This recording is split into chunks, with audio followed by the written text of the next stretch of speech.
qui nous fait donc l'honneur de clôturer ces 17e rencontres internationales sur les nouvelles pratiques philosophiques. Avant de laisser la parole à Frédéric, je vais passer la parole à quelqu'un sans qui tout cela serait absolument impossible. C'est John Crowley, qui est notre interlocuteur fidèle à l'UNESCO et qui, je vous le rappelle, nous permet d'avoir gracieusement toutes ces salles pendant 2 jours ici à la Maison de l'UNESCO à Paris pour célébrer la philosophie. Donc au nom de nous tous, encore merci John pour votre soutien indéfectible, fidèle et indispensable.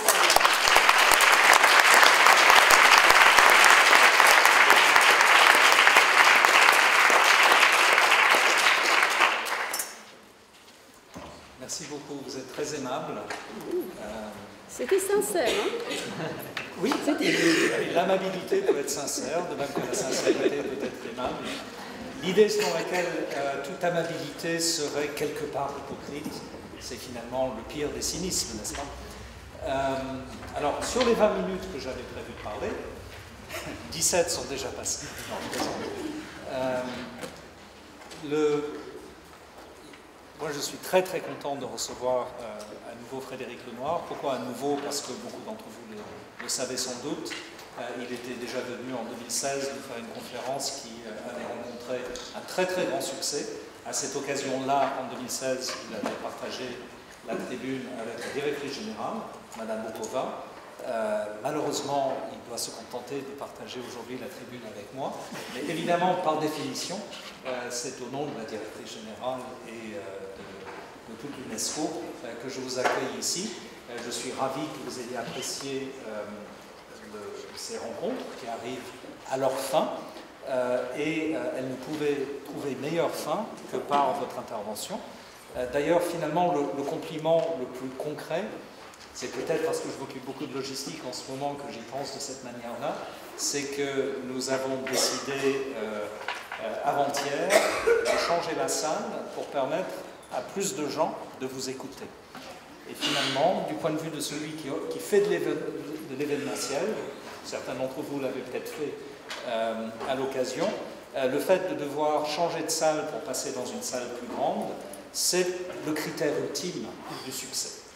Donc le succès est déjà acquis et je ne doute pas que le contenu des paroles que vous allez nous proposer vienne renforcer et concrétiser, couronner ce succès. Sinon, bon, moi je suis forcément dans un état un peu atypique, je ne suis pas toujours comme ça. Vous connaissez le canard, n'est-ce pas? Je parle pas du canard dans l'assiette, mais du canard sur la mare. Le canard flotte avec une élégance et une absence apparente d'effort qui est remarquable. Mais, si vous regardez sous l'eau, les pattes, elles bougent beaucoup. Et celui qui fait de l'événementiel, forcément, il est comme le canard. En surface, au niveau du résultat, tout a l'air calme et lisse, on est content. Et puis, et ça, Edwige le sait très bien, parce qu'on fait ça ensemble. On fait ça ensemble depuis plusieurs années. Les petites pattes s'agitent très fort pour donner cette apparence d'élégance et d'absence d'effort en surface. La question de la philosophie avec les enfants, je n'ai pas besoin de vous refaire le type de discours qui vous a déjà été fait en 2016, au moment de la réunion qui, à l'époque, inaugurait la chaire UNESCO de pratique de la philosophie avec les enfants dont Edwige est titulaire. J'ai à peine besoin de vous rappeler à quel point l'UNESCO est attaché à cette idée qui rejoint notre souci plus général de faire sortir la philosophie de ses cadres convenus. Et de ce point de vue-là, j'aimerais juste faire la jonction entre les rencontres qui se terminent maintenant, qui réfléchissent déjà de beaucoup de manières à travers vos pratiques professionnelles à la manière de faire sortir la philosophie des cadres convenus qui trop souvent lui sont assignés. Le cadre notamment de n'être finalement que le supplément d'âme par lequel on se fait plaisir dans un monde mécanique, mais qui ne change rien à ce monde et qui n'apporte pas grand-chose à sa compréhension. La philosophie, c'est évidemment beaucoup plus que ça, et les différentes pratiques innovantes dont vous discutez sont l'occasion d'aller voir, non pas simplement en théorie, mais aussi de manière très concrète, comment ces pratiques peuvent faire une différence. Et puis, et j'en terminerai par là, vous savez que ces rencontres sont un élément important d'une célébration de la philosophie qui dure 3 jours entiers.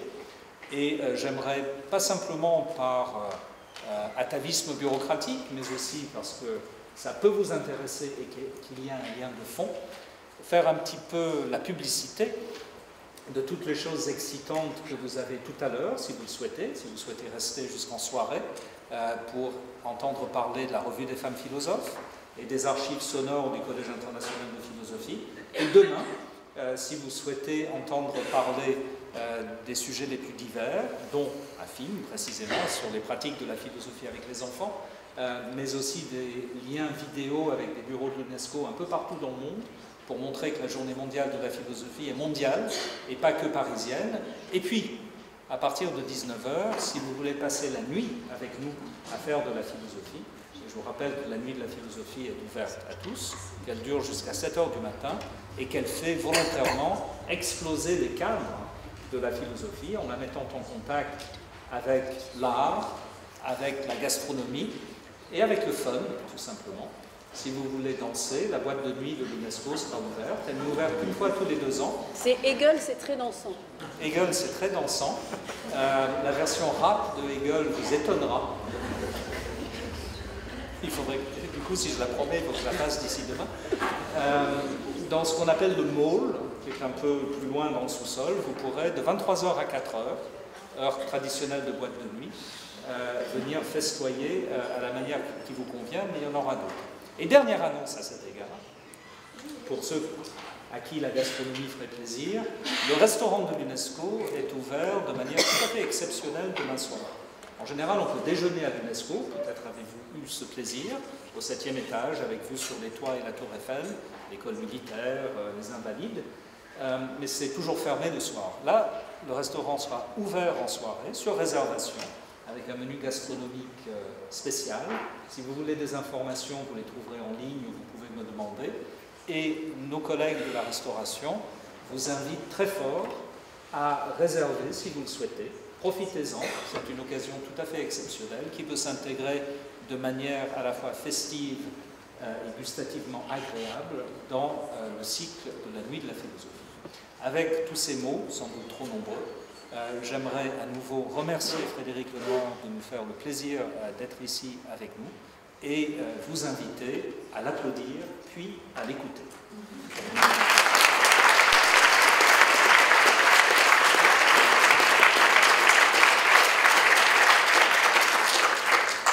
Bonjour à tous. Il faut que j'appuie. Voilà. Écoutez, d'abord, merci beaucoup, John, pour votre accueil. Et je tiens à dire, et à dire aussi à Edwige, que tout l'honneur et tout le plaisir est pour moi. Tout l'honneur est pour moi parce que je suis un des petits derniers de la famille. Quand je vois que Michel, ça fait 20 ans qu'il fait des pratiques philosophiques avec les enfants, Edwige, ça doit faire une quinzaine d'années. Et donc, je suis vraiment des tout bébés dans cette famille, et c'est vraiment une famille extrêmement chaleureuse. J'y ai été très bien accueilli. On aurait pu me regarder arriver avec un peu de soupçon, avec un peu de méfiance, etc. Ben, pas du tout. Dès qu'Edwige a su que je travaillais sur cette question-là, elle m'a rencontré en me disant « mais c'est super que tu nous rejoignes » et Michel a été aussi extrêmement généreux dans la manière dont il m'a accueilli dans cette grande famille de ceux qui cherchent à faire sortir la philosophie des universités et à la faire descendre dans les écoles et dans la rue. Et donc je suis très touché qu'on m'ait demandé à nouveau de pouvoir intervenir pour clore ces journées de la chaire UNESCO dont je suis vraiment très, très investi dans le cadre, alors évidemment je le fais dans le cadre d'une fondation qui est la Fondation CEF que j'ai cofondée avec Martine Roussel-Adam, mais vous savez que nous avons évidemment développé des ateliers de philosophie, mais nous soutenons également dans le cadre de la fondation d'autres associations comme par exemple Philosophie sans frontières de notre ami Jean-Charles Pétier et d'autres qui œuvront dans cette même direction. Donc pour moi il n'a jamais été question de créer une chapelle de plus, mais il est plutôt question de fédérer, de dynamiser, de proposer de nouvelles solutions, de nouvelles voies. On ne sera jamais trop nombreux à proposer des approches différentes, parce que je crois que c'est cette diversité d'approches qui va permettre de plus en plus aux nouvelles pratiques de philosophie de se diffuser, notamment de se diffuser dans les écoles. Alors, si on revient, là je suis en train de faire en ce moment, c'est pour ça que je n'ai pas pu assister ces 2 derniers jours, j'aurais beaucoup aimé le faire, mais je suis en pleine promo, comme on dit, mon dernier livre qui s'appelle « La sagesse expliquée à ceux qui la cherchent ». C'est un petit livre très pédagogique sur la notion de la sagesse, et on se rappelle tous que c'est la définition même de la philosophie, la sagesse, hein, c'est l'amour de la sagesse. On l'a un peu oublié à l'université, parce qu'on ne parle plus beaucoup de sagesse, j'ai fait pas mal d'années en fac, et on ne m'a jamais parlé de sagesse. Et pourtant, pourquoi est-ce que moi je me suis orienté vers la philosophie? C'est que quand j'étais enfant et jeune adolescent, je me posais des questions sur le sens de la vie. Je me disais, mais pourquoi est-ce qu'on est sur Terre? Est-ce que la vie a un sens? C'est quoi réussir sa vie? Et toutes ces questions paraissaient fondamentales. Est-ce qu'on peut être heureux? C'est quoi le bonheur? C'est quoi aimer? Et toutes ces questions-là, ce sont les questions que se posaient les premiers philosophes, ceux qui réfléchissaient à la vie humaine. Et au fond, la sagesse, c'est la recherche d'une vie bonne, c'est la recherche d'une vie meilleure fondée sur une connaissance, fondée sur la raison, alors qu'on pourrait avoir une recherche d'une vie meilleure fondée sur une croyance, ce qu'on appelle la religion. Là, on est clairement par la connaissance, par l'observation, la connaissance de soi, la connaissance des autres, l'introspection, on cherche à essayer d'améliorer à la fois notre vie et celle des autres. Puisque la sagesse pour les anciens, c'est à la fois une quête individuelle et collective. On ne sépare pas la recherche du bien-être individuel, de la croissance de l'individu vers plus d'humanité, de la recherche de la cité la meilleure possible, la plus juste possible. Et donc il y a toujours ce lien très fort entre la quête individuelle et le bien commun, le souci du bien commun. Et c'est ça que j'aime aussi beaucoup dans la quête de la sagesse, c'est qu'elle nous relie toujours aux autres. C'est une aventure personnelle et collective. Et c'est exactement ce qu'on fait dans les différents ateliers philo, quelles que soient les formes, c'est une aventure personnelle et collective. Les enfants en retirent un très grand profit pour eux-mêmes, et ce profit pour eux-mêmes leur permet aussi d'avoir un sens de l'autre, un goût de l'autre, une écoute de l'autre, qui les fait participer au bien commun. Donc vraiment, je trouve que ces pratiques philosophiques avec les enfants nous relient directement à ce qu'est le fondement de la sagesse, à savoir la recherche d'une vie meilleure, la recherche de grandir en humanité, à la fois sur le plan personnel et dans le souci du bien commun. Alors, moi, je l'ai découvert, la philo, à l'âge de 13 ans, parce que mon père s'intéressait à la philo et qui m'a mis le banquet de Platon entre les mains. Et ça a été, heureusement qu'il ne m'a pas mis la République, ou les lois, parce que je ne suis pas sûr, ou le Timée, je ne suis pas sûr que j'aurais accroché autant. Mais le banquet de Platon, c'est quand même un des livres les plus formidables à lire et qu'on peut lire adolescent. Et puis après, j'ai eu la chance de pouvoir découvrir la lettre à Ménécée d'Épicure, le manuel d'Épictète, c'est-à-dire des livres au fond qu'on peut lire à 12-13 ans. Et ces ouvrages-là, ils me parlaient parce qu'ils répondaient à grandes questions existentielles que je me posais. Et ce qui m'a frappé quand j'ai commencé il y a 4 ans, c'est pour ça que je dis que je suis un bébé dans le domaine, ça fait que 4 ans, j'ai 4 ans. Quand j'ai commencé il y a 4 ans, oui, lui il a 20 ans, elle a 15 ans, moi j'ai 4 ans. En termes d'expérience, de pratique. On va t'aider. Mais voilà. Et donc, quand j'ai commencé il y a 4 ans, j'ai été frappé de voir de quoi voulaient parler les enfants. Parce que je ne suis pas arrivé avec des a priori, je démarrais. Je voulais faire l'expérience. Et je n'ai pas voulu lire un tas de bouquins sur le sujet en me disant si ça a pollué complètement l'esprit, je préfère les lire après. Donc je vais expérimenter la rencontre avec les enfants, les ateliers philo, et puis après je lirai toutes les théories qu'on a écrites dessus. Et en posant simplement la question aux enfants de quoi vous voulez parler, ben je m'aperçois qu'ils avaient envie de parler des grandes questions existentielles. Et ce qui les intéresse, c'est de parler de l'amour, du bonheur, des émotions, du sens de la vie, de la mort. Qu'est-ce que les enfants aiment parler de la mort?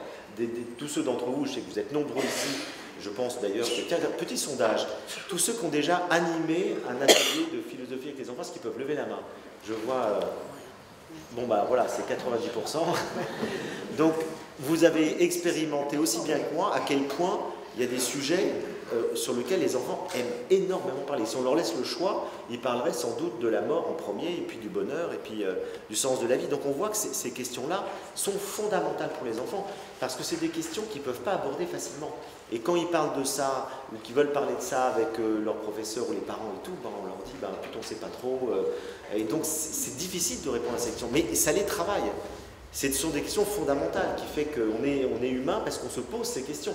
Ce que disait Einstein, Celui qui ne s'est jamais posé des questions sur l'énigme de l'existence n'est pas pleinement humain. Ce qui fait notre humanité, c'est aussi d'avoir ce questionnement sur effectivement le sens de l'aventure humaine, à la fois d'un point de vue personnel et collectif.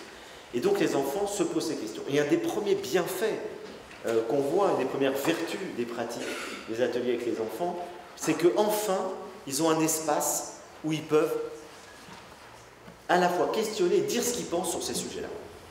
Et ça, c'est quelque chose qui a été très bien ensuite théorisé par ceux qui ont beaucoup plus de pratiques, c'est à quel point il est important que l'enfant se sente reconnu comme un interlocuteur valable. Ce qu'il a à dire est important.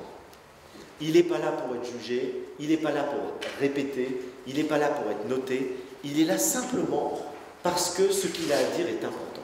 Mais ça change complètement le regard qu'il porte sur lui-même.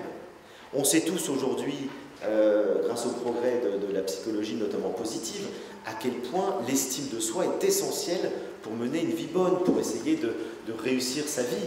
Eh bien, la confiance, elle se gagne petit. L'estime de soi, c'est petit que ça s'acquiert. Et lorsque les enfants sont reconnus comme des interlocuteurs valables, qu'on leur dise ce que tu dis, ce que tu penses, c'est important. Même si je ne suis pas forcément d'accord avec toi, même si tes petits copains ne sont pas forcément d'accord avec toi, mais le seul fait que tu aies quelque chose à exprimer de personnel, ça m'intéresse. Eh bien, c'est essentiel pour lui. Et j'ai vu des enfants s'épanouir au cours de l'année. J'ai eu la chance de faire souvent des suivis assez longs, puisque j'ai suivi plusieurs écoles sur un an, et encore très récemment, parce que je l'ai fait dans le cadre d'un film, Le Cercle des Petits Philosophes, où j'ai suivi comme ça tous les 15 jours 2 classes, et je me rends compte à quel point les enfants, ils progressent, ils évoluent, et des enfants qui ne parlent pas du tout au début, eh bien, au bout de 3-4 fois, ils commencent à parler, et après, ils sont tellement heureux de pouvoir exprimer ce qu'ils pensent, et donc ça a déjà une vertu formidable de redonner confiance aux enfants, de leur permettre de savoir qu'ils sont des êtres dont nous tenons compte de leurs pensées, de leurs convictions. C'est déjà essentiel.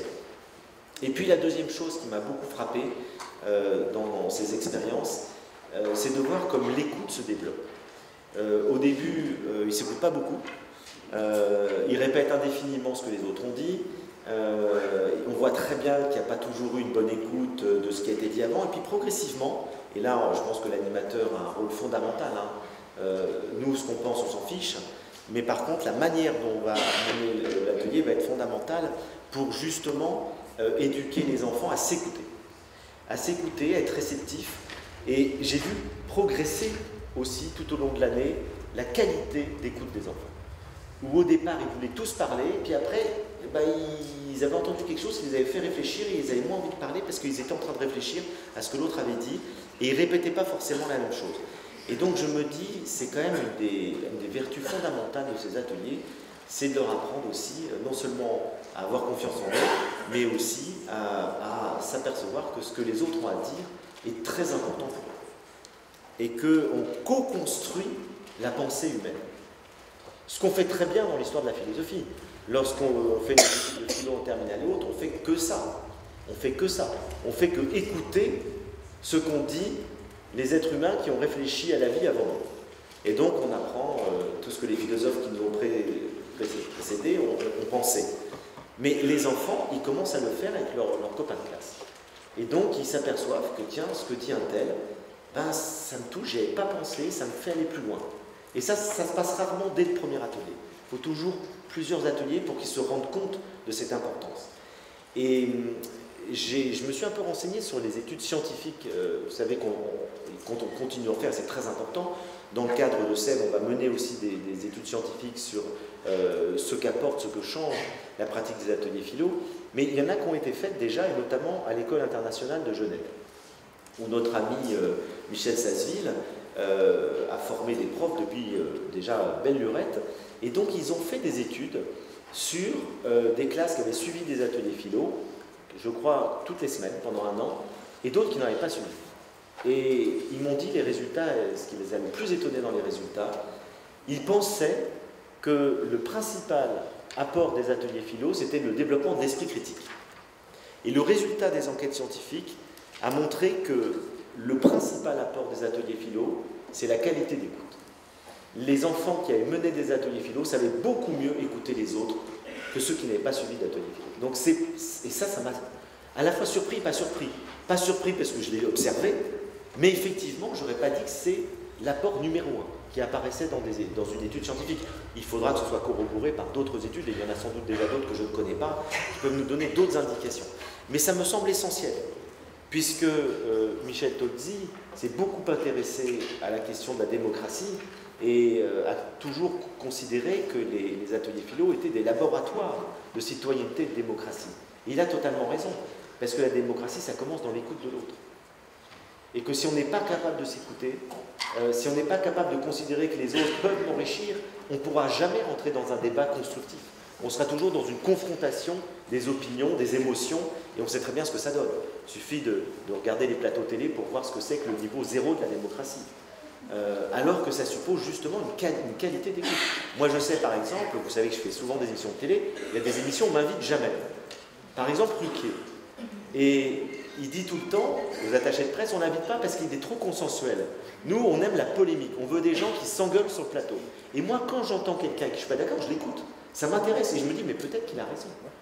Et ça, c'est pas du tout ce qu'on recherche aujourd'hui. On recherche la confrontation de gens qui, de toute façon, ne changeront jamais d'avis. Lorsqu'ils vont débattre avec un autre philosophe, la seule chose qu'ils vont chercher à faire, c'est à parler le plus possible, à étouffer la voix de l'autre pour montrer que c'est lui qui détient la vérité. C'est l'inverse du débat philosophique. Le débat philosophique, c'est écouter l'autre et se dire, bah tiens, et ça m'est déjà arrivé, moi ça m'est déjà arrivé dans des débats, de dire, mais finalement, vous avez raison. J'avais pas réfléchi à ça. Alors ça surprend toujours, hein, quand dans un direct à la télé vous dites, mais vous m'avez convaincu, alors ça déstabilise l'autre et se dit, qu'est-ce qui se passe, c'est un piège. Il y a certainement quelque chose derrière, c'est ironique, qu'est-ce qu'il est cynique? Pas du tout. C'est que, moi je demande qu'une chose, c'est d'être convaincu. Et ça se passe par l'argumentation. Et ça, c'est la troisième vertu fondamentale des ateliers philo, c'est qu'effectivement, on apprend aux enfants à problématiser et à argumenter. Et ça développe leur intelligence. Ça leur permet de penser mieux. Ça leur permet de découvrir déjà ce que c'est que la pensée par rapport à l'opinion, parce que souvent, ils confondent les deux. Et puis, les opinions qu'ils ont, pour eux, c'est un savoir, et donc on leur apprend effectivement à distinguer les niveaux, les degrés du savoir, et donc déjà apprendre à argumenter, à problématiser, à arriver à déployer une thèse, à pouvoir argumenter dans le cadre de cette thèse, à écouter les arguments des autres. C'est effectivement extrêmement précieux pour une démocratie, puisque c'est comme ça qu'on apprend le débat contradictoire. J'ai été très frappé aussi dans le cadre de ces ateliers par le fait, et j'en arrive un tout petit peu à la méditation, que les enfants ont un problème d'attention. Et quand j'ai commencé à faire les ateliers philo, j'avais aucune idée de faire de la méditation avec eux. Moi je pratique depuis 35 ans la méditation. Pour moi la méditation, je le vis comme une pratique de l'attention. C'est-à-dire simplement, il n'y a pas une quête spirituelle derrière, c'est simplement apprendre à m'observer. C'est-à-dire apprendre à regarder ce qui se passe à l'intérieur de moi, en étant un observateur neutre qui observe que j'ai des pensées qui passent, mais je ne m'embarque pas dans le train des pensées. J'ai des émotions qui sont là, mais je ne me laisse pas submerger par ces émotions. J'ai des sensations qui sont là, j'entends un bruit, mais je ne vais pas m'interroger sur tiens, d'où vient ce bruit, non, il est là, simplement. Et donc, la pratique de l'attention, et je préfère presque parler aujourd'hui de pratique de l'attention que de méditation pour éviter tout malentendu dans les écoles, la pratique de l'attention, c'est simplement un exercice qui nous permet d'être dans une qualité de présence ouverte à ce qui est. Ça a un énorme avantage, c'est que ça permet de calmer l'agitation du mental. Et lorsque vous démarrez un atelier philo, on observe toujours que les enfants, ou souvent, les enfants, ils sont encore ailleurs. Ils sont encore dans les pensées d'avant, ils sont agités, ils sont un peu nerveux. Et faire cette petite pratique de l'attention de quelques minutes, ça leur permet, en étant présent à leur souffle, en étant présent à leurs sensations, en apprenant, parce qu'ils l'apprennent, à laisser passer les pensées, ne pas être dedans, ça leur crée un calme mental qui fait qu'ils sont beaucoup plus réceptifs pour l'exercice de la raison. Parce qu'il y a des gens qui me disent à quoi ça sert de faire méditer les enfants s'il faut après les faire penser. Donc vous leur dites arrêtez les pensées pour penser, c'est contradictoire. Pas du tout, c'est pas du même type de pensée dont il s'agit. Dans un cas, il s'agit de calmer le mental compulsif qui fait que les pensées sont incoatives, elles arrivent dans tous les sens, et on commence à penser, tiens, qu'est-ce que je vais me manger ce soir, et puis hop, faut que j'aille au Monoprix, je vais acheter ci, je vais acheter ça, et on part dans des pensées incoatives, ce qu'on appelle le mental. Et puis dans un autre cas, c'est l'exercice de la raison, c'est des pensées construites, c'est des pensées attentives, c'est des pensées qui sont liées à la concentration sur un objet précis. Et pour qu'on arrive à se concentrer sur un objet précis, il n'y a pas à disperser, et notamment être présent et attentif, et bien le fait d'avoir calmé le mental, ça y aide beaucoup. Alors, ça peut exister d'autres manières. Je ne dis pas que la pratique de l'attention telle qu'on le fait, inspirée de la méditation, c'est la seule méthode. Et bien évidemment, ceux d'entre vous qui ont l'habitude de la pratique des ateliers philo à partir notamment de textes, on peut dire que la lecture de texte est un moment de recueillement, donc, durant lequel les enfants se concentrent, ils sont plus attentifs, ça crée un calme, ça crée une espèce de moment où les enfants sont tous un peu attentifs et présents, donc ça joue aussi, il me semble, ce rôle. Mais en tout cas, l'expérience que j'ai faite de la pratique de l'attention avant les ateliers philo m'a montré que c'était vraiment extrêmement précieux et que ça permet de faire des ateliers philo dans lesquels les enfants sont calmes, sont présents, et alors après ils s'en emparent. C'est-à-dire qu'une fois qu'ils ont appris à méditer, ils le font chez eux. Et ça continue chez eux, et quand vous leur demandez pourquoi ils méditent chez eux, ça va beaucoup plus loin que les raisons pour lesquelles au départ vous leur avez demandé de méditer. Au départ c'était simplement pour qu'ils soient plus attentifs à la discussion, et puis chez eux ils vont vous dire, comme mon petit frère m'énerve et j'ai envie de lui casser la figure, je vais méditer, puis après j'ai plus envie. Et il y en a un qui m'a dit un jour, mon père est chef d'entreprise, il est hyper stressé, je lui ai appris à méditer, ça va beaucoup mieux à la maison. Donc en fait, les enfants par eux-mêmes ont vu que ça les calmait. Ça calme les pensées, ça calme les émotions. Et donc pourquoi ne pas l'appliquer à d'autres moments? Donc on les rend autonomes. Et cette petite pratique de l'attention se l'approprie. Il y a d'ailleurs des enseignants qui me disent maintenant, je n'ai plus du tout de discipline à faire.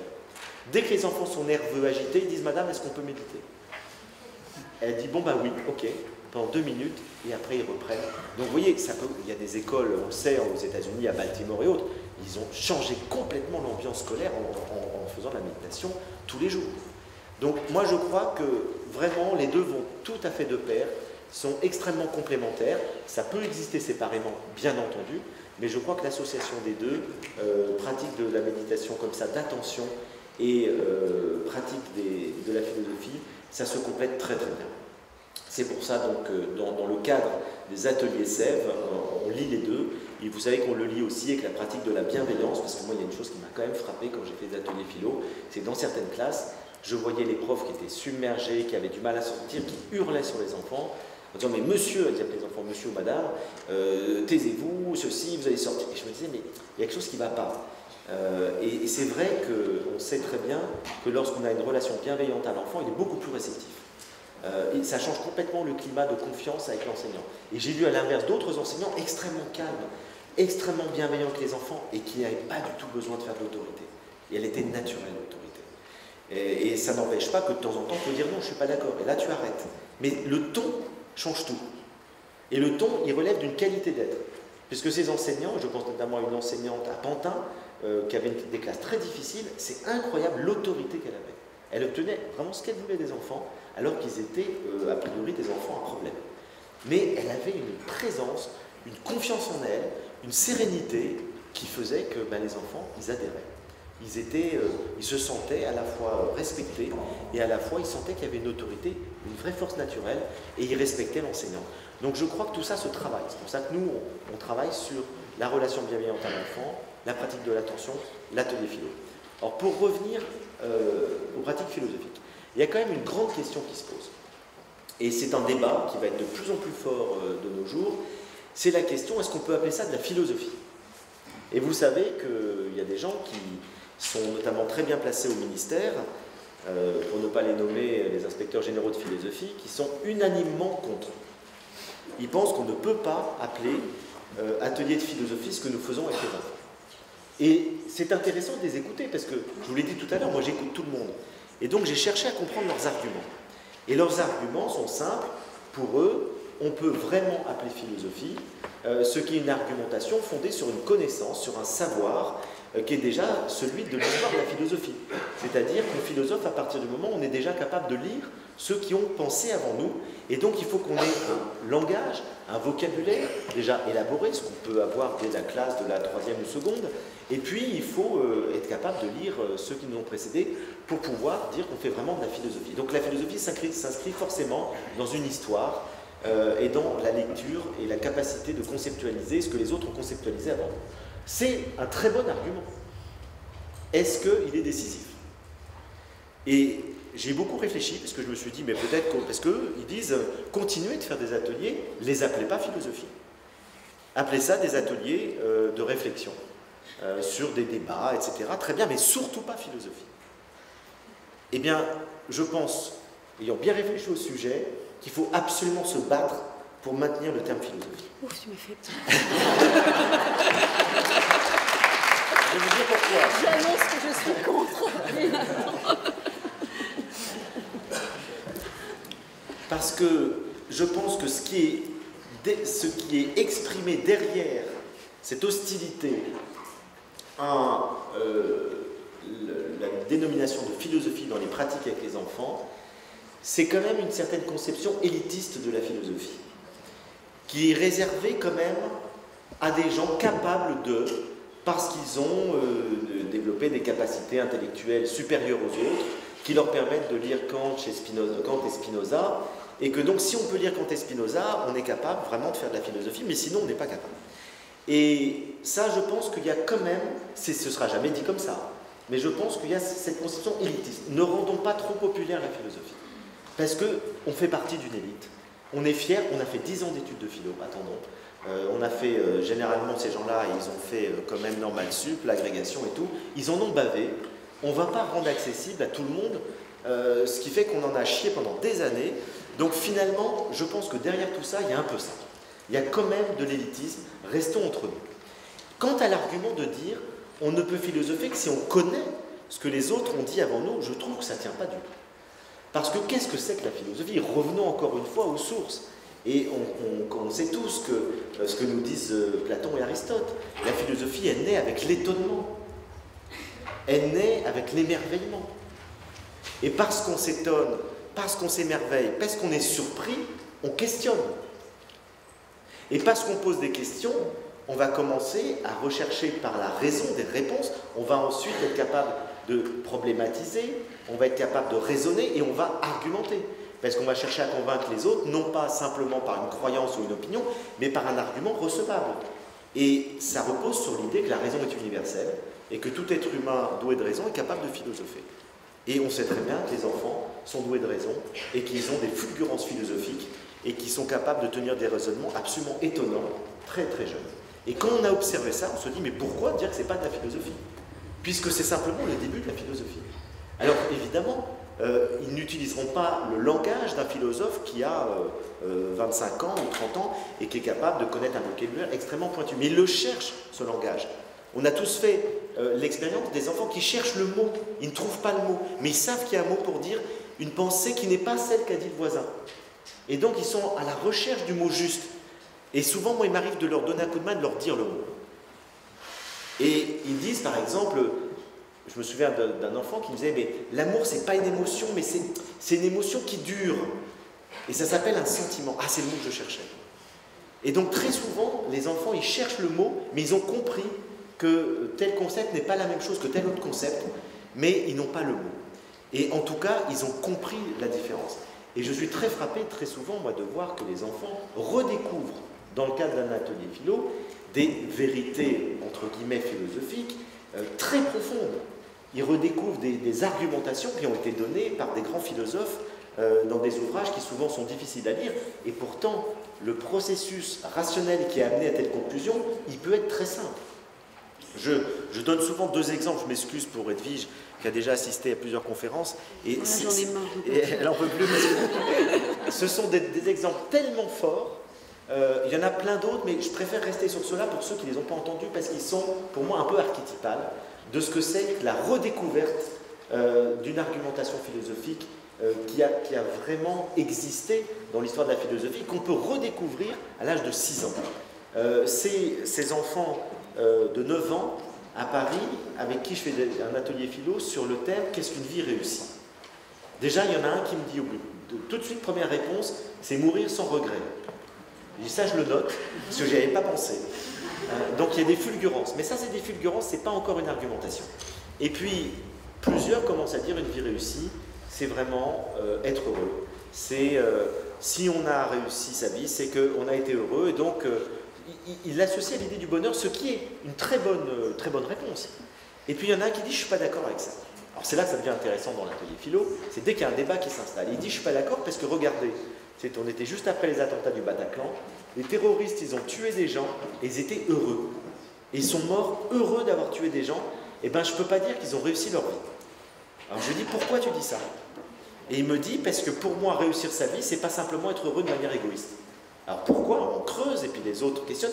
Il dit, parce que je pense que réussir sa vie, c'est peut-être être heureux, mais c'est aussi avoir respecté les autres. Et il introduit l'idée de respect. Et puis il y en a d'autres qui disent, oui, c'est avoir partagé. Et puis d'autres qui disent, c'est avoir été gentil. Et puis comme ça, ils élargissent, et puis ils arrivent à la conclusion. Donc il a entraîné toute la classe dans sa réflexion. Et finalement, ils arrivent tous à une conclusion assez consensuelle, dans laquelle ils disent, finalement, réussir sa vie, c'est avoir mené une vie selon le bien. C'est-à-dire avoir été bien dans sa vie, avoir été un homme bien, avoir été bon, avoir pratiqué la justice, avoir partagé. Alors là, je lui dis, tu sais, il y a un philosophe qui a vécu il y a 2500 ans, qui s'appelle Socrate, qui a dit exactement la même chose que toi. Et il me dit, je suis content de savoir que Socrate pense comme moi. Alors j'aurais voulu inviter un des inspecteurs généraux de philosophie à une séance comme ça, parce que là on ne peut pas dire qu'ils n'ont pas philosophé. Ils ont redécouvert par la confrontation de leurs idées et par la réflexion quelque chose qui avait dit exactement, presque mot pour mot, d'autres philosophes. J'ai vécu aussi des redécouvertes kantiennes, spinozistes, etc. dans plein d'ateliers. Le deuxième petit exemple, c'est sur le bonheur. Vous savez que les enfants adorent parler de la question du bonheur, et très souvent, ceux qui en ont fait l'expérience, ils vont très vite associer le bonheur à la satisfaction du désir. Et donc, être heureux, ça commence, quand vous faites avec des enfants de 4 ans, le bonheur, c'est faire un câlin à maman. Et puis, c'est manger une glace. Et puis, alors, si on élabore un peu plus avec des enfants un tout petit peu plus âgés, on va vous dire, le bonheur, évidemment, c'est satisfaire ses désirs. J'ai envie de quelque chose, je l'ai, je suis heureux. Et puis, j'ai un enfant de 7 ans, dans une classe, qui dit, non, c'est pas vrai ce que vous dites, parce que au fond, moi, j'ai compris que quand on désire quelque chose et qu'on l'a, on n'est pas satisfait. On veut toujours autre chose. Et donc j'ai compris à l'âge de 5 ans que si je voulais être heureux, il fallait que j'apprenne à me satisfaire de ce que j'ai. Alors je lui dis, tu t'appelles Sénèque? Sors de ce corps. Sors de ce corps, Sénèque. En plus, c'était en Corse, dans le Cap Corse, sous la tour de Sénèque. Donc vous voyez, je me dis, là, il y a une réincarnation dans l'air. Donc, non, c'est une plaisanterie. Hein. N'allez pas dire que je parle de la réincarnation dans l'UNESCO. Mais en tout cas, cet enfant me ressort un argument stoïcien parfait sur le caractère insatiable du désir. Et il me dit, non, il faut apprendre à se satisfaire de ce qu'on a. Et du coup, il a amené la discussion sur ce sujet-là. Il y a un autre enfant qui dit, oui, c'est vrai. D'ailleurs, quand je vais faire des courses avec maman, et puis que je dis que je veux un jouet et qu'elle me le donne, je ne suis pas content. Parce que je ne l'ai pas désiré assez longtemps. Et le fait d'avoir tout de suite la satisfaction du désir, ça ne me donne pas vraiment du bonheur. Il distingue le plaisir et le bonheur. Je dis, bon, c'est bien, c'est une classe, on peut avancer avec tout ça. Et donc, on voit très souvent les enfants être capables de vous donner finalement des arguments profonds qui sont ceux de l'histoire de la philosophie sur des thématiques les plus diverses. C'est pour ça que je pense qu'il faut se battre pour continuer à appeler ces ateliers des ateliers de philosophie avec les enfants, parce que les enfants font acte de philosophie. Alors on ne fait pas de l'histoire de la philosophie, mais ils redécouvrent l'histoire de la philosophie sans la connaître, par leur propre travail de l'intelligence, de la raison, de l'écoute de l'autre, de la confrontation. Sur ce sujet-là, j'aimerais simplement, parce que j'ai demandé à mes amis Michel Tozzi et Edwige Chirouter d'être à côté de moi, parce que je suis vraiment heureux de clore avec eux ce travail, de savoir ce qu'ils en pensent et s'ils ont quelque chose à dire sur tout ce qui va d'être dit, bien sûr. Je veux bien rebondir. Puis, tout le monde a un micro dans la salle. Donc, je pense que tout le monde peut s'en servir. Très important, on va clôturer aussi ces journées-là par un échange entre nous. Sur l'enseignement de la philosophie, je parle en mon nom propre. Je suis professeure de philosophie, j'ai enseigné il y a longtemps en terminale. Je suis à titre personnel extrêmement attachée à l'exigence, à la rigueur qui est celle du commentaire de texte, qui est celle de la dissertation, qui est celle de l'accès aux auteurs. Je suis extrêmement attachée à cette rigueur intellectuelle qui d'ailleurs est peut-être remise en question par la réforme du baccalauréat. Donc le cours de philo de terminale, à titre personnel, je suis extrêmement attachée encore une fois à cette exigence et à cette rigueur. Mais c'est justement parce qu'on est attaché à cette exigence, à cette rigueur et à cet accès au texte qu'on veut que ça commence beaucoup plus tôt. C'est vraiment pour donner à tout le monde la possibilité d'avoir accès à cet exercice auquel les inspecteurs généraux sont très attachés, mais nous aussi on y est très attachés. Et c'est justement parce qu'on y est attaché qu'on pense qu'il faut commencer beaucoup plus tôt pour permettre à tous d'y avoir accès. Voilà. Il n'y a pas d'opposition, si vous voulez, entre le cours de philo terminale et ce qu'on fait. Pour moi, il y a une vraie complémentarité. Et c'est ça que je voudrais revendiquer. Et d'ailleurs, moi, j'en ai parlé avec des amis profs de philo. Je leur ai dit, mais pourquoi vous ne faites pas des ateliers philo et des élèves de terminale? Pourquoi faire uniquement, parce que le programme est chargé, ils me disent. On doit leur apprendre un tas de choses, mais ce serait formidable. Moi, j'ai vu tellement de gens qui m'ont dit, j'ai un mauvais souvenir de ma classe, parce qu'il fallait, c'était du bourrage de crâne. Alors que je suis convaincu que si on introduisait peut-être une fois par mois un débat philo, mais ça marquerait profondément les étudiants et du coup ils auraient un tout autre visage de la philosophie. Parce que la philosophie, c'est d'abord une pratique. Et donc vraiment pratiquer la philosophie, c'est autre chose que de l'apprendre par cœur. Et les deux sont nécessaires. Et ce qui serait une réforme idéale, avant de donner la parole à Michel Tozzi, ce qui serait à mon avis une réforme idéale de la philosophie, de l'enseignement de la philosophie, ce serait qu'on se dise, à partir de nous, on continue de faire des pratiques à partir de la petite enfance, et puis on pourrait commencer une didactique à partir de les classes de seconde, dans lequel il y a une alternance de théorie et de pratique. Et là, on aurait le temps sur 3 ans, et on aurait des citoyens extraordinaires. Ça changerait vraiment nos démocraties. Moi, j'ai été professeur de philosophie pendant 28 ans dans un lycée technique. J'ai fait d'ailleurs toute ma carrière dans le secondaire technique. Et j'ai vu arriver finalement donc, ce que François Dubé, sociologue, appelait les nouveaux lycéens, c'est-à-dire des jeunes qui avant allaient à un lycée professionnel, ils ont un apprentissage, etc. Et finalement, donc la distance, si vous voulez, entre la culture de l'enseignant et les capacités linguistiques de l'enseignant et les capacités linguistiques et culturelles de ses élèves, c'était énormément, disons, élargi. Je me suis dit à ce moment-là, ou bien je continue à enseigner jusqu'à la fin de la semaine, les petites vacances, etc., ou bien j'enseigne autrement.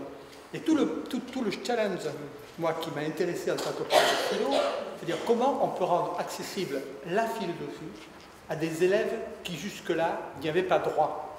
Et d'ailleurs, je vous signale que les élèves de baccalauréat professionnel en France n'y ont toujours pas droit. Alors que dans le rapport de Philippe Mérieux à Lionel Jospin il y a quelques années, les lycéens de lycées professionnels demandaient la philosophie parce qu'ils disaient « et pourquoi pas nous ?» Alors que pourquoi nous, on n'est pas capable d'une certaine manière de pouvoir, disons, réfléchir. Et toute l'élaboration didactique à laquelle je me suis attaché, ça c'est pas les 20 ans, c'est 30 ans à l'avance, hein.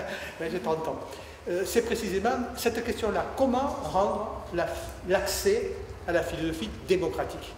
Il y a finalement, disons, alors c'est très intéressant ce que tu disais sur l'idée finalement qu'il y a une conception, disons, peut-être élitaire de beaucoup de professeurs, disons, de philosophie, qui effectivement on pense que c'est une discipline qui est tellement abstraite que finalement, donc on ne peut y accéder qu'à un certain nombre de conditions.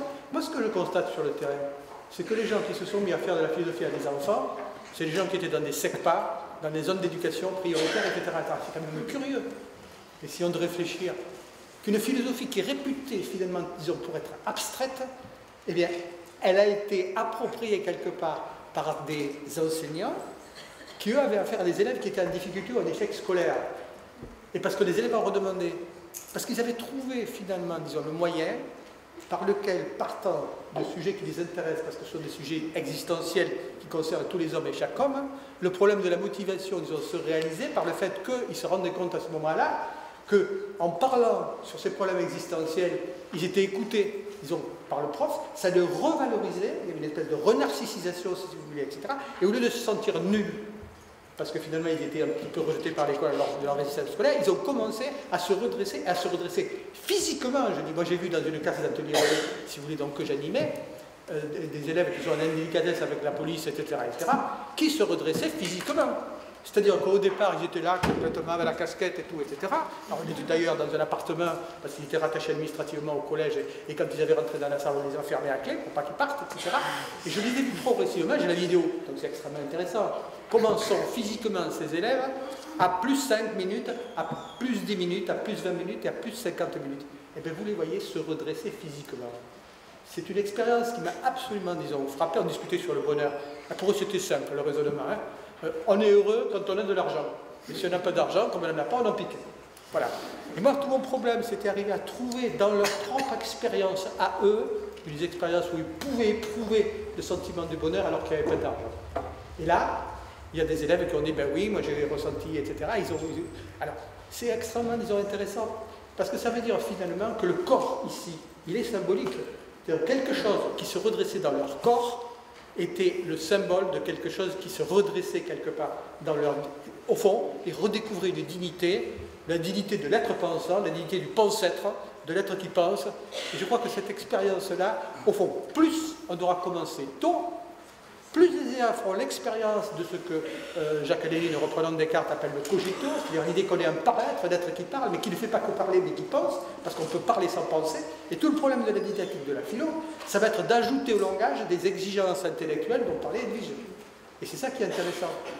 Et alors c'est très intéressant au niveau démocratique, parce que un certain nombre de collègues de philo, au départ, me disaient, bon, etc., mais tu veux faire de la philo, c'est de la causette, etc. Donc c'est bien, bon, peut-être que ça leur fait. Et puis surtout c'est bien psychologiquement, peut-être que ça les revalorise, etc. Il a fallu vraiment qu'on fasse des analyses de verbatim, c'est-à-dire de ce qui se disait réellement, disons, en classe, et qui soient vraiment analysés, disons, par des chercheurs, pour que les représentations de ce qui se passait dans la tête des élèves, disons, commencent à changer. Il est extrêmement important de montrer qu'il y a une liaison étroite entre la philosophie et la démocratie. Et c'est la raison d'ailleurs pour laquelle l'UNESCO a toujours soutenu la philosophie pour tous les publics et à tous les niveaux. Parce que la philosophie avait une perspective démocratique dans la mesure où, en écoutant l'autre, comme tu disais, et en étant confronté à la différence, et en ne la prenant pas pour une menace, finalement disons mais pour une richesse, eh bien on était pleinement, si vous voulez, donc, dans le travail pour la paix, quoi. Le travail, la paix entre les individus et la paix, si vous voulez, donc entre les peuples. Donc commencer la philosophie le plus tôt possible, c'est l'éducation, c'est une contribution à l'éducation à une citoyenneté réflexive. On a l'air de faire de la pédagogie, on fait de la politique.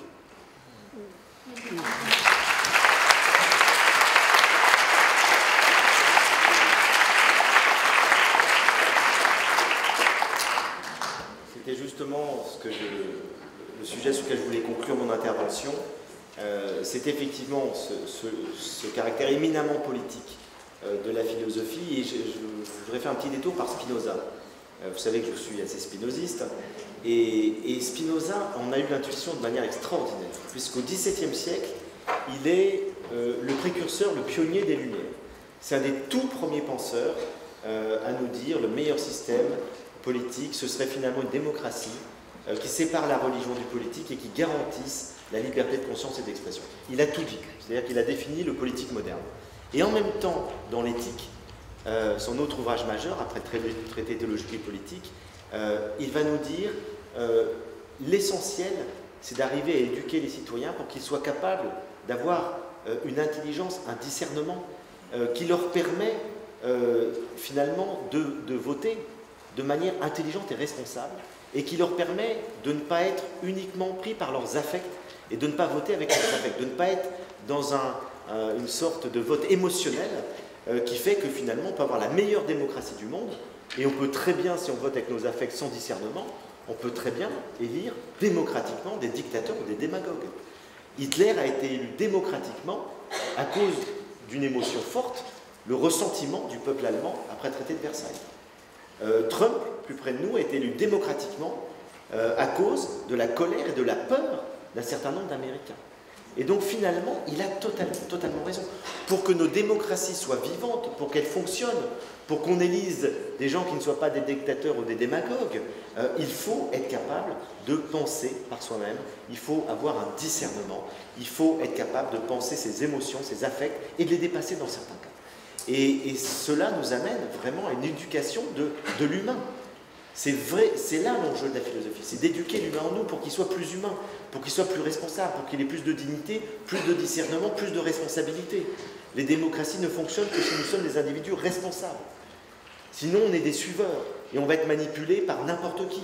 On est manipulé par la publicité, on est manipulé par les mouvements religieux extrémistes, on est manipulé par tous les idéologues de partout. Et donc, on est manipulé par les rumeurs, on est manipulé par tous les fake news. Donc, il y a toutes sortes de choses aujourd'hui, peut-être encore plus qu'hier, qui fait qu'on a absolument besoin d'être des résistants. Et des résistants, c'est des individus qui ont une capacité de penser par eux-mêmes, qui ont une capacité de juger, de discerner et de ne pas suivre le fleuve, de ne pas descendre le fleuve comme tout le monde. Ça arrange bien tous les dictateurs. Et donc finalement, la philosophie, c'est cette entreprise de résistance qui nous permet d'être pleinement humains et à mon avis, c'est la condition sine qua non d'une démocratie vivante et c'est pourquoi il faut la commencer le plus tôt possible.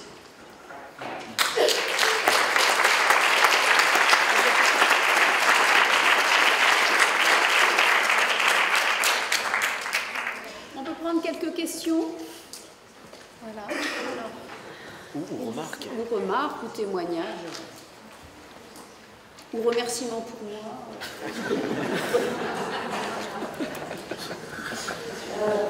Bonsoir. Ah, j'avais. Là ça... Michel est très très bon pour distribuer la parole. C'est le meilleur du monde quand même qu'on a là. Tu veux bien, alors, Michel, oui, alors qui veut intervenir? Oui, allez-y. Allez-y. Donc vous appuyez sur le bouton et vous parlez près. Bonsoir. Et puis quand vous avez terminé, vous éteignez pour qu'on puisse entendre les autres. Merci pour ces interventions et ces témoignages. J'avais une question concernant l'inspection générale de philosophie. Vous disiez tout à l'heure que vous étiez sensible à leurs arguments, que c'était de bons arguments. Je voulais savoir s'ils étaient sensibles aux vôtres. Finalement, dans quelle mesure est-ce que vous pouvez trouver un consensus, puisque je crois que vous avez formidablement bien argumenté les raisons qui pouvaient faire cohabiter à la fois la philosophie avec les enfants et en même temps la philosophie plus tard, avec quel exige. Et finalement, je me demande dans quelle mesure est-ce que c'est pas une décision injuste de la part de ceux qui ont le pouvoir politique de faire en sorte que la philosophie ne soit pas au programme des conséquences. Alors, effectivement, je me suis dit, autant j'ai lu leurs textes, leurs arguments, autant je trouvais important de pouvoir aussi leur exprimer les raisons pour lesquelles je trouve essentiel de garder le terme de philosophie. Alors, du coup, j'ai invité à déjeuner le doyen de l'inspection générale de philosophie. J'ai proposé à Edwige de m'accompagner. Je me suis dit, comme ça, on va être deux pour essayer d'argumenter. Il n'est pas venu au déjeuner. Il nous a même pas prévenu. Il nous a pas prévenu. Et... On a mangé à deux, c'était bien. Oui, c'était sympa. C'était sûrement plus sympa en fait. Alors je pense, alors après il s'est confondu en excuses en disant qu'il s'était trompé dans son agenda et tout. C'est ce qu'on appelle un acte manqué. Donc je pense qu'ils ont beaucoup de mal à rencontrer des gens qui ne pensent pas comme eux. Alors du coup je prends mon temps pour redonner un nouveau rendez-vous. On le fera, mais je digère un peu cet acte manqué pour pas qu'ils me refassent le coup une deuxième fois. Mais oui, j'aimerais bien discuter avec eux et on va le faire. D'accord, merci. Et avant tout, bon, remercier cet espoir que vous nous donnez.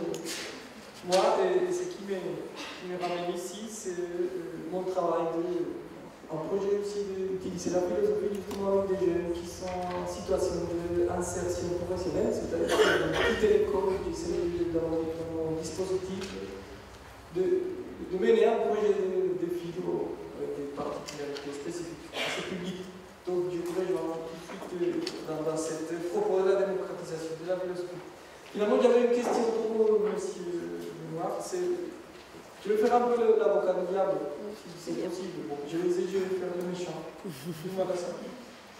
Mais parce que dans la démarche moderne, à partir de Descartes, l'individu veut ça, c'est auto-fonder lui-même. Un peu c'est ça qu'il fait, il va mettre en doute un peu tout ce qui s'est passé avant lui, Descartes, n'est-ce pas, et dire que c'est à partir de lui qui, par sa propre rationalité, il va essayer de fonder les statuts de la vérité. Ma question donc c'est comment on peut conjuguer cette nouveauté de la singularité du concept qui pour les enfants, par exemple les jeunes aussi avec lesquels je travaille, avec cette participation à l'héritage, à cette riche héritage qui apporte la philosophie. Comment on peut produire ça? Je sens que Michel Toddy a très envie de répondre. Michel, je te vois acquiescer, donc si tu veux répondre, sinon je réponds, mais vas-y. Alors il y a une équipe qui est présente ici dans le chantier philo-pratique qui est l'équipe Philocité qui travaille donc avec l'Université de Liège. Et donc un des objectifs à l'heure actuelle qui me semble particulièrement prometteur, c'est d'essayer précisément d'articuler la philosophie avec les enfants, avec l'histoire de la philosophie. C'est un sacré, disons, challenge. Et alors comment peut-on articuler une pratique avec les enfants, avec l'histoire de la philosophie, en faisant vivre aux enfants, c'est un peu une piste donc, qu'ils sont en train de poursuivre, des exercices spirituels, au sens d'un philosophe qui a interprété les philosophes de l'Antiquité, non pas comme l'élaboration d'un certain nombre de grands systèmes, mais comme une façon de vivre de manière rationnelle, disons, et raisonnable.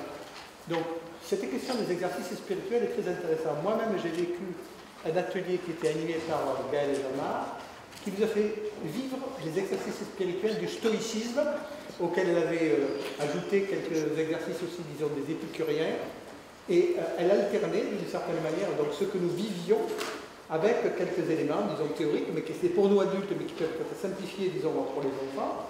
Et donc, par ce biais-là, nous accédions à ce que c'est que le stoïcisme par le biais des exercices spirituels stoïciens.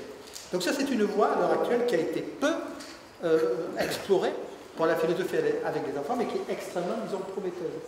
Il ne s'agit pas pour nous, d'ailleurs, dans les nouvelles pratiques philosophiques, il y a la randophilo.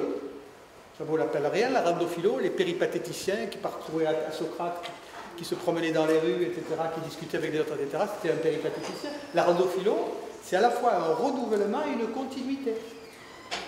Le fait qu'on discute, disons, avec les enfants, etc., Socrate, c'est quelqu'un qui allait à la palestre, regardez par exemple l'analyse, et qui discutait avec les adolescents, de l'amitié. Il y a cette expérience-là, disons, déjà, disons, chez Platon. Donc il y a possibilité, mais précisément... Alors, Montaigne disait qu'il fallait commencer avec la nourrice.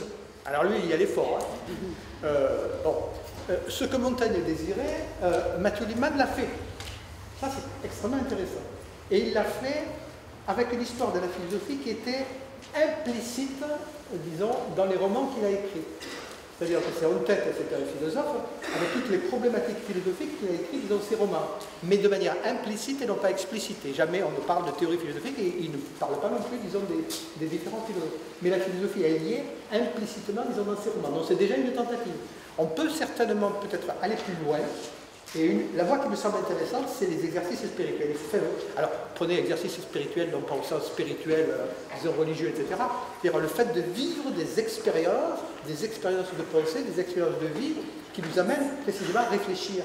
Et réfléchir à partir de ce qu'on a vécu, ben c'est un peu ça, disons, la philosophie, essayer de totaliser, certains philosophes disent, notre propre expérience. Donc là, je crois, je ne sais pas si je réponds à votre question, j'essaie de répondre à votre question, il y a une voie qui est ouverte, elle commence à être explorée. Moi, j'attends finalement le colloque de l'année prochaine ou de dans 2 ans pour voir toutes les expériences qui ont été faites sur la question. C'est très prometteur. Alors, pour compléter très brièvement ce que vient de dire Michel Tozzi, moi, il y a une piste, parce que je trouve que votre question est très intéressante. C'est que, évidemment, on privilégie l'expression de la pensée personnelle de l'enfant au détriment, évidemment, d'un cours didactique. Mais je pense que les deux, en fait, peuvent se lier. Et je vous ai donné un peu tout à l'heure l'exemple, une fois que les enfants ont découvert quelque chose, je leur dis, eh ben, finalement, ça rejoint ce que dit Socrate, et j'ai fait un petit cours sur Socrate. Ça m'arrivait très souvent de faire ça. En quelques minutes, il y a des enfants, une fois un enfant qui me dit, sur la morale, il me dit, moi au fond, je considère que quand je fais quelque chose, je me dis, si tout le monde faisait comme moi, ça donnerait quoi? Ben, je lui dis, ben, un philosophe qui s'appelle Kant, et du coup je lui explique l'impératif catégorique de Kant. Mais il le retient, et ça le passionne parce qu'il a d'abord formulé la chose. Alors que d'habitude on fait l'inverse. On donne d'abord la théorie, puis après on essaye de voir ce que ça veut dire pour nous. Là on laisse les enfants réfléchir, et une fois qu'ils ont par eux-mêmes abouti à une démarche et une réflexion philosophique profonde, je leur dis ça correspond à ce qu'un autre grand philosophe a dit, et je crois qu'ils s'en souviendront toute leur vie. Donc ça peut être une manière, on pourrait développer ça un petit peu. L'inconvénient, c'est qu'il n'y a que des philosophes qui peuvent faire ça. C'est que vous ne pouvez pas demander à des animateurs qui n'ont pas une formation philosophique solide de faire ça. C'est difficile. Il ne faut pas se tromper. Il faut bien voir l'ajustement, il faut bien voir les différences. Donc je pense que pour ceux qui ont une formation philosophique, en plus, effectivement, de simplement avoir appris, c'est déjà énorme, la manière d'animer un atelier philo, on pourrait s'engager aussi dans cette voie-là, d'articuler la pratique et la théorie lorsque les enfants ont découvert quelque chose qui a déjà été dit avant. Et juste pour ajouter, dans toutes les formations qu'on organise autour de la philosophie avec les enfants, que ce soit dans SEV ou dans le diplôme universitaire, nous incluons bien évidemment des cours de philosophie, j'allais dire presque pure et dure, pour former aussi les animateurs au concept, mais aussi à l'histoire de la philosophie. Parce que, bien évidemment, pour animer un atelier de philosophie, il faut aussi être à l'aise avec les concepts et aussi avec les auteurs. Hein, vous le savez, pour ceux qui ont participé aux formations de CEF ou du DU, on est très exigeant aussi sur cette question. Et puis, il y a une mode éditoriale des petits manuels de philosophie pour enfants, et il y a un certain nombre de maisons d'édition qui visent justement à vulgariser les auteurs. Et vous avez les petits plateaux, notamment, hein, qui sont ici exposés. Et il y a toute une série de collections qui visent justement à vulgariser aussi l'accès aux auteurs. Voilà. D'autres questions? Voilà. Alors, on vous fait une annonce pour ceux qui seraient intéressés après. Il y a le lancement du réseau international des philosophes femmes dans quelques... La revue. La revue, qui va être fait, où ça? T'as Jean-Charles Exprime. Salle 4. Salle 4. Salle 4. On va être fait à partir de salle 4. Si vous êtes intéressé par la revue des femmes philosophes internationales, après vous allez dans la salle 4. Qui, je ne me trompe pas, est une revue qui est éditée et présidée par Barbara Cassin. Voilà, exactement. Voilà. Merci beaucoup. Merci. Oui, moi... Vas-y, on va laisser la parole. Et on va... oui, mais moi j'ai une note. Ah oui, allez-y. Alors, merci. Deux questions.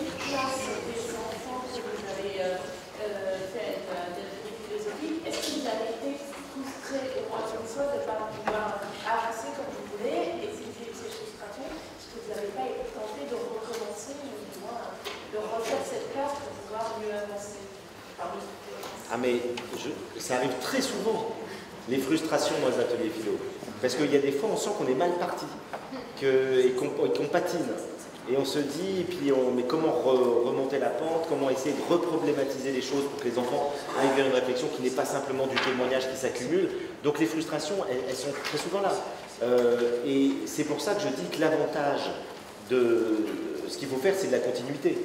Et une fois vous allez patiner, et la fois d'après, ça va très très bien fonctionner. Donc évidemment, quand vous faites qu'un seul atelier de philo dans une classe une fois, vous avez une chance sur deux que ce soit merveilleux, une chance sur deux que ça n'apporte pas grand-chose. Alors que dans la continuité, ça finit toujours par porter des fruits. Alors, je vais prendre encore une ou deux interventions et nous arrêterons. Donc, il y a un monsieur qui est là. Est-ce que quelqu'un d'autre voudrait intervenir? Oui.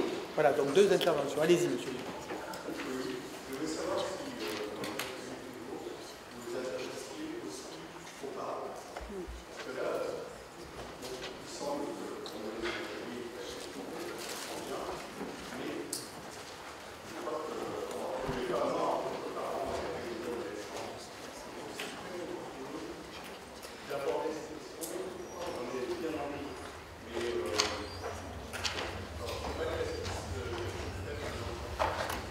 Alors, Michel Tozzi a écrit un petit livre qui s'appelle Les goûters philosophiques, si je ne me trompe, qui est c'est un outil qui peut permettre de faire de la philosophie en famille. Donc déjà, les parents peuvent animer des ateliers de philo avec les enfants. Après, la question de faire des ateliers de philo avec les parents, ça existe. Ça existe. Moi, je sais par exemple, à l'école de la découverte à Genève, c'est là que j'ai découvert la première fois la pratique des ateliers avec les enfants, et ben, ils ont une telle demande des parents qu'une fois par an, ils font venir les enfants et les enfants font l'atelier philo, les parents assistent, et ensuite c'est les parents qui font l'atelier philo, les enfants assistent. Et c'est merveilleux. Et du coup, c'est quelque chose, je pense qu'à Sèvres, on pourrait le développer aussi. C'est-à-dire le proposer, je ne sais pas si ça existe déjà, Olivier, je te regarde, ça existe pas. À Trappes, on va commencer. Oui, parce qu'on va faire, des ateliers philosophie toute l'année à Trappes, on va en faire plus de 500. C'est une demande de la ville de Trappes. Et donc là, il y a eu une demande dès le départ d'introduire les parents à la démarche. Et effectivement, la question se pose très souvent, les parents sont surpris. Ils nous disent, mais qu'est-ce qui se passe avec nos enfants? Pourquoi au dîner, ils nous posent des questions, maman, c'est quoi le sens de la vie? Et là, d'un coup, les parents sont déstabilisés par les questions des enfants, s'y intéressent énormément et se disent, mais nous aussi, on aimerait participer, voir ce que c'est, etc. Donc, dans certains cas, on répond à cette demande en faisant participer les parents, mais je crois qu'il ne faut pas trop les mélanger. Je trouve que c'est bien que les uns assistent à... parce que sinon, évidemment, ils ne sont pas du tout au même niveau de vocabulaire, notamment. Alors, comme ça a été signé, ça s'appelle Atelier philo à la maison. Alors, dernière intervention. Oui, comme on est à l'UNESCO et que donc c'est une maison, disons, mondiale, je voulais, au-delà de la France, avoir peut-être une petite vision mise à jour de comment ces pratiques se développent dans certains pays et quels sont les pays phares. Je pense que retourner voir les indicateurs en disant, vous savez, c'est bien, mais peut-être les Chinois et d'autres pays Peut-être pas la Chine, non.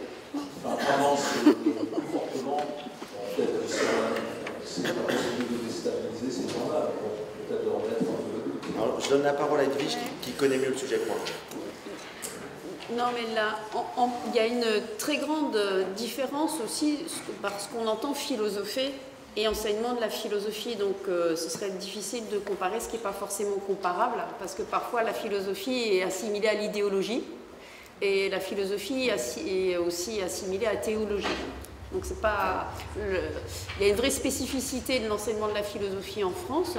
Par contre, c'est vrai que nulle part, dans aucun des pays, il y a une vraie institutionnalisation de la philosophie avec les enfants. C'est-à-dire qu'on reste dans cette idée qu'on philosophe justement quand on sort de l'enfance.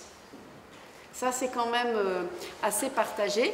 Par contre, même si institutionnellement, il n'y a pas de philosophie avec les enfants, partout dans le monde, il y a des expérimentations.